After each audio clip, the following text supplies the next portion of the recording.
Buenas noches, queridos hermanos. Bienvenidos una vez más a esta semana que estaremos llevando una secuencia de estudios. Quiero decirles que Dios los bendiga en esta noche porque ha decidido, a pesar del clima, del tiempo, ha decidido venirlo a buscar y a ponerse en comunión con Dios. Dios nos abre el entendimiento en este momento y podamos aprender más de lo que Él pide de nosotros. Estaremos hablando en esta semana acerca de los eventos finales de esta vida, de los grandes acontecimientos que están pasando en nuestro mundo, de los grandes desastres naturales.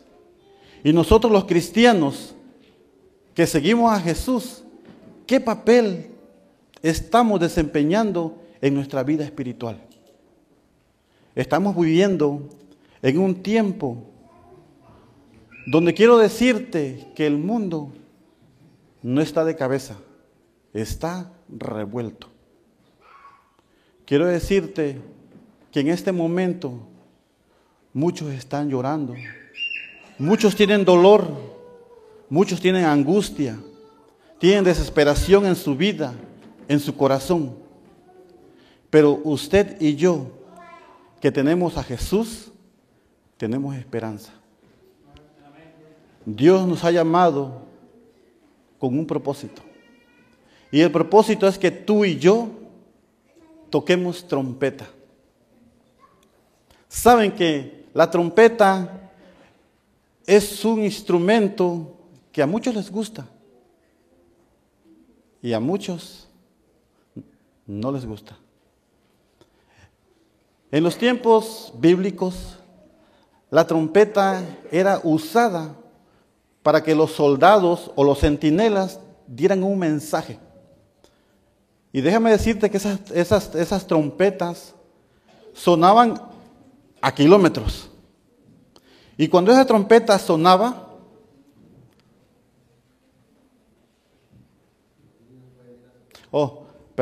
los niños pueden ir a su clase, disculpen. ¿De qué edad? ¿De 5 a 10? ¿O de 4 a 10? ¿O de 3 a 10, verdad? Vamos a esperar que salgan.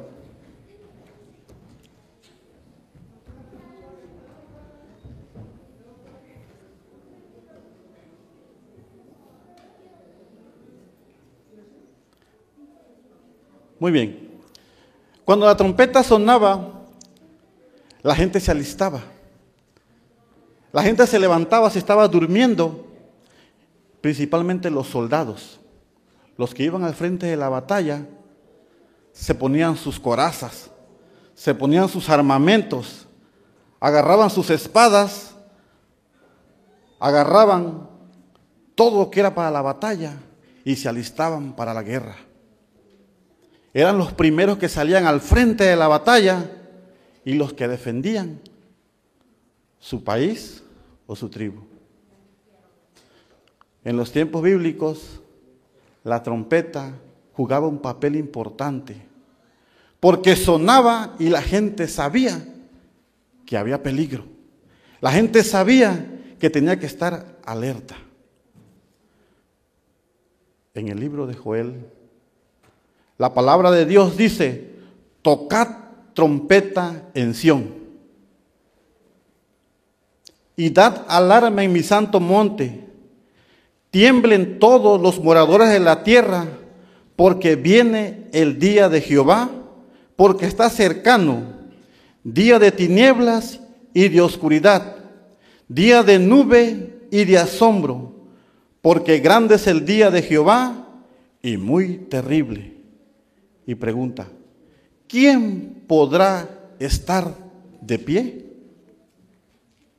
Por eso pues, ahora dice Jehová: convertíos a mí con todo vuestro corazón, con ayuno, lloro, lamento. Rasgad vuestro corazón y no vuestros vestidos. Convertíos a Jehová vuestro Dios, porque su misericordia es clemente, tardo para la ira y grande en misericordia, y que se duele del castigo. Tocad trompeta en Sión, clamad ayuno, convocad asamblea, reunid al pueblo, santificad la reunión, juntad a los ancianos, congregad a los niños, a las mamás que salgan de su cámara, al novio que deje su tálamo con la novia. Lloren los sacerdotes, ministros de Jehová, y digan: perdona, oh Jehová, a tu pueblo, y no entregues a el oprobio tu heredad, porque las naciones se enseñorean de ellas.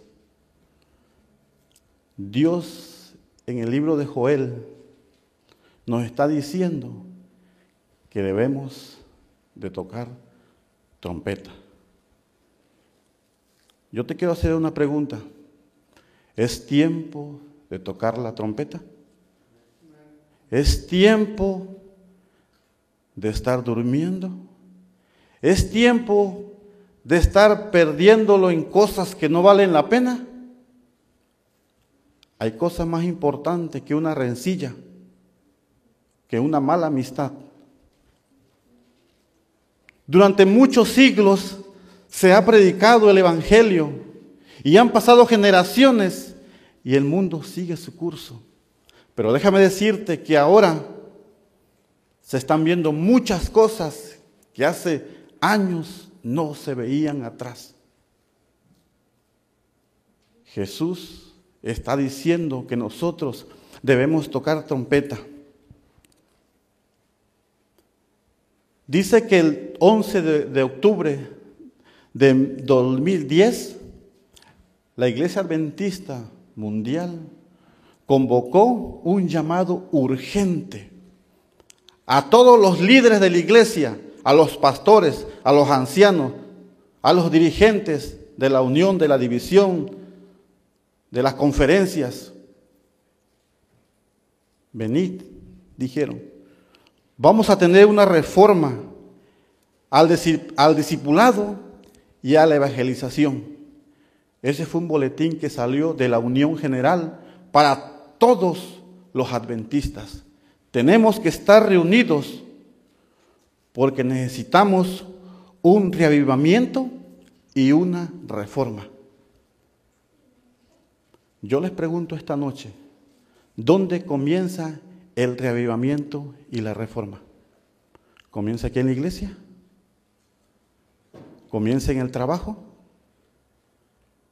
¿A dónde comienza la reforma? Yo quiero decirte que comienza en nuestro corazón, en nuestro hogar, en nuestra vida. Dice Mensajes Selectos, página 141, la mayor y más urgente necesidad es la de un reavivamiento de la verdadera piedad en nuestro medio. ¿Un verdadero reavivamiento de qué? De la piedad.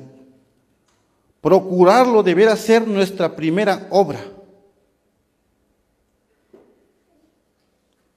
Aquí la hermana nos está diciendo que necesitamos tener piedad.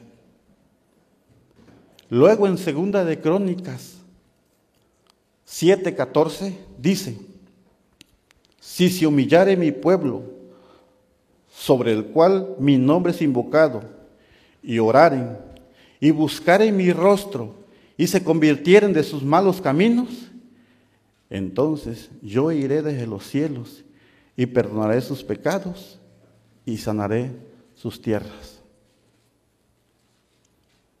En otra versión podría ser: y sanaré tu casa, sanaré tu trabajo, sanaré tu vida, sanaré tu prosperidad. El humillarse, hermanos, no es algo fácil. Si yo pregunto en esta noche, ¿tú te has humillado? ¿Tú qué responderías? Cuando Jesús estaba a punto de llegar al Calvario, Jesús quería ver el fruto en sus discípulos. Y mandó a 2 de sus discípulos y les dijo: vayan al aposento y preparen, porque esta noche vamos a estar juntos, vamos a cenar.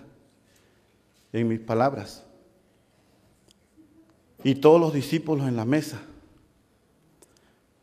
Y dice el deseado de las gentes que Dios esperaba que alguno de sus discípulos se levantara y tomara esa toalla y tomara esa bandeja. Y durante 3 años Dios les había enseñado que el que quiere ser grande en el reino tiene que servir. Y dice el camino a Cristo que nadie de los discípulos se quiso humillar. Nadie. El humillarse es dejar el yo a un lado. El humillarse es negarte a ti mismo y decirle: Jesús, aquí está mi corazón, aquí están mis pensamientos, aquí están mis decisiones, aquí están mis palabras, aquí está este cuerpo que no vale nada. Los quiero poner a tus pies. No importa lo que digan, no importa lo que piensen, pero yo quiero estar, yo quiero permanecer en ti. Jesús esperaba de sus discípulos. ¿Cuántas noches se había desvelado el Señor orando por ellos y por nosotros? Y todavía en ese momento llega y les dice: ¿no habéis podido velar conmigo aunque sea 1 hora? Y en el momento que Jesús está a punto de ir al Calvario, ve que el resultado de sus oraciones, de su entrega, no hay fruto, porque los discípulos no habían aprendido a humillarse. ¿Te imaginas si los discípulos habían estado con el Maestro, no lo habían aprendido? Entonces nosotros, que no lo vemos, no lo escuchamos, no vemos su milagro, no vemos que resucite a Lázaro, no vemos que curó la lepra. ¿Será que nosotros tendremos la capacidad de humillarnos? Si se humillare mi pueblo, sobre el cual mi nombre es invocado. ¿En dónde se invoca el nombre de Jesús? ¿En dónde? Aquí. ¿Y quién lo invoca? Nosotros, cuando oramos, cuando cantamos, cuando entramos a este recinto sagrado, venimos a invocar el nombre de Dios. Y me buscaren y se conviertan. Saben que el pueblo de Israel, cuando se presentaba ante Dios, dice que ellos no eran ni capaces de levantar la vista, no eran ni capaces de alzar la frente, porque ellos entraban al recinto. Y ustedes saben lo que es doblegarse hasta el cielo, ponerse más que arrodillado y venir a buscar a Dios. Quiero decirte, la humillación, el dejar el yo a un lado, es lo que le falta a nuestra iglesia.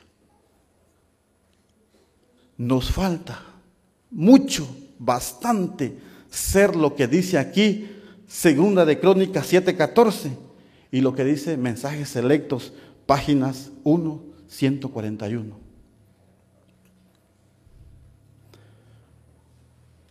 Si no nos humillamos, es porque el orgullo es el pecado peor en la especie humana.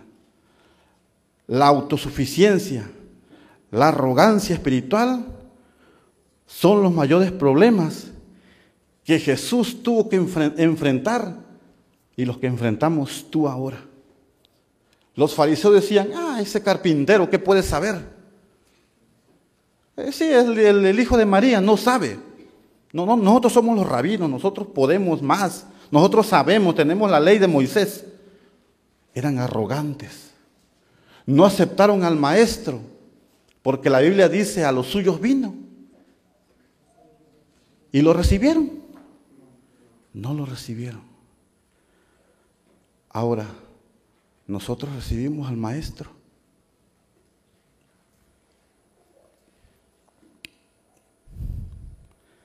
Creer que uno tiene la razón, justificando el pecado y culpando a otros a la circunstancia, solo endurece el corazón y quita la percepción espiritual. La seguridad de la vida consiste en la confianza en Dios, no en nuestra obediencia religiosa. En el tiempo de Jesús, los escribas, los fariseos, eran la máxima autoridad. Y Jesús llegó y caminó entre ellos, y Jesús muchas veces dijo: yo soy la luz del mundo.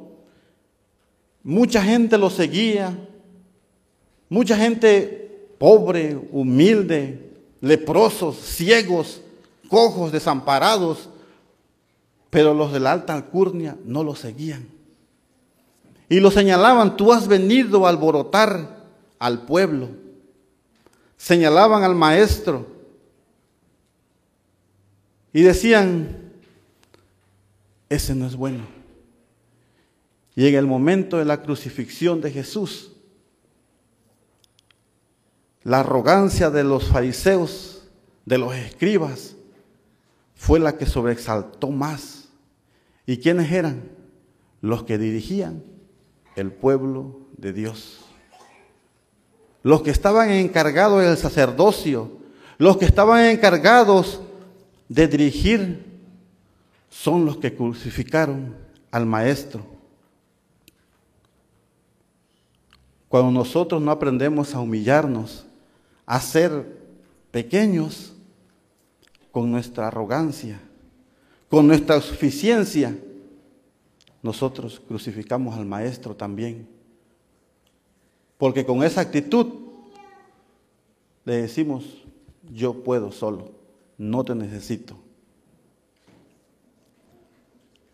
Cuando comienza, el espíritu de oración animará a cada creyente, y el espíritu de discordia y de contienda será desterrado de la iglesia. Cuando tú y yo empecemos a tener una reforma en el corazón, en nuestra vida espiritual, van a haber muchos cambios en nuestra iglesia. Van a haber muchos cambios que se van a palpar, se van a mirar. Gloria a Dios por los que tienen la iniciativa y no ven la vida material del cristiano, ven la vida espiritual. Y una de esas es someternos al juicio de la iglesia. Porque la iglesia es regida ¿por quién? Por Dios. Dicen en Joya de los Testimonios: el Redentor del mundo no sanciona en asuntos religiosos. La experiencia y la acción sean independientes de su iglesia organizada, reconocida donde tal existe. Nosotros, como cristianos, estamos viviendo un momento crucial de nuestra vida. El pastor ayer me pisoteó el tema, porque ese era mi tema de hoy. Estamos viviendo en un momento que muchos, como yo, estamos soñolientos. Tenemos que despertar, porque nuestra salvación se va a ir de nuestras manos. Porque va a llegar el momento en que va a ser pasado mi nombre y voy a ser hallado falso. No es el momento de estar discutiendo, peleando, hablando, criticando, señalando. Es el momento de humillarnos ante Dios y decirles que tenga piedad de nuestra vida, porque somos pecadores. Cuando tú y yo reconocemos que somos pecadores, estamos diciéndole al Maestro que necesitamos de Él. Y entre más tú pecador y yo pecador nos sentamos, le decimos al Maestro cada día, yo necesito más de ti. Pero cuando tú dices, yo lo sé, yo lo puedo, no necesito que me digan, cuidado, porque entonces estás creando un espíritu de autosuficiencia propia. Y Satanás está ganando la batalla. Quiero decirte que necesitamos una reforma en nuestra vida, una reforma en nuestra forma de vivir, no nuestro cristianismo, sino nuestra comunión con Dios. Porque Jesús está más cerca de lo que nos imaginamos. Quiero contarte que una ocasión llegó un hombre y nos llegó a dar el evangelio y nos llegó a predicar de los eventos finales. Y yo tenía como 10 años y yo me espanté. Y nos empezó a hablar ustedes saben, de los cuernos, del fin del mundo, y yo me espanté.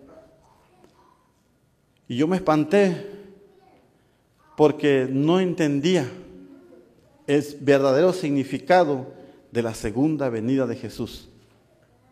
Pero quiero decirte que en ese tiempo nuestro mundo es diferente ahora. Estamos, alguien dijo, en las uñas de la estatua que vio Nabucodonosor. Estamos en las uñas. Dios está pronto a venir. Pero tú sabes por qué Dios no ha venido. Tú sabes por qué Dios no ha llegado. Porque Dios es grande en misericordia y tardo para la ira. Y porque Dios ama al pecador. Y quiere que todos nosotros vayamos al arrepentimiento. No quiere que tú y yo nos perdamos. Él ve desde el cielo que tú y yo estamos en contiendas.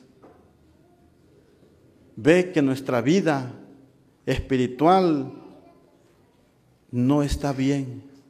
Ve todavía que su iglesia, por la cual vino a morir en la cruz del Calvario, no se aman, se muerden. Él ve todavía que hay muchos hermanos que tenemos que arreglar nuestra vida. ¿No dices amén por la misericordia de Dios? Yo le doy gracias a Dios porque aún todavía nos da la oportunidad de estar a cuentas con Él. Por eso nosotros en nuestra vida espiritual necesitamos un reavivamiento. ¿Y cuándo va a ser? ¿Mañana? ¿Dentro de un mes? ¿Dentro de 15 días? ¿Dentro de un año? La vida no la tenemos comprada. Debemos estar a cuentas con Dios. Debemos de caer de rodillas y pedirle a Dios que cambie nuestra vida.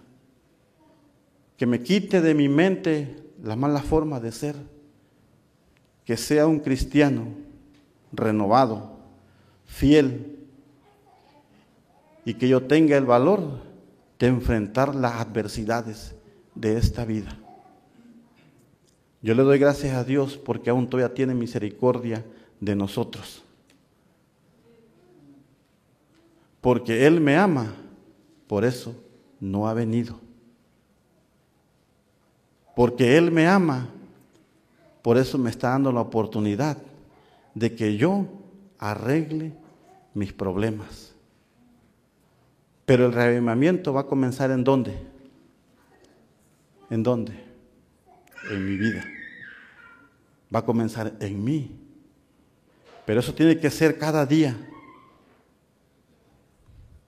Y dice, acabo con esta frase: por tanto, de esta manera te haré a ti grande en esto,